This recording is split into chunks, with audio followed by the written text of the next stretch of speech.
Magandang araw mga idol, boxing update po tayo. Cuadrolas Casimero nagsimula ng mag-training uli mga idol. Hindi na talaga mapipigilan ang pagbabalik ni Casimero sa Luna mga idol ngayong taon na ito.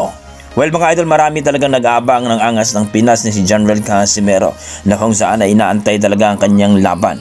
Ayon sa ating mga boxing fans na si Cuadros Casimero lang talaga ang talagang boksingero sa bansang Pilipinas ngayon na exciting panoorin.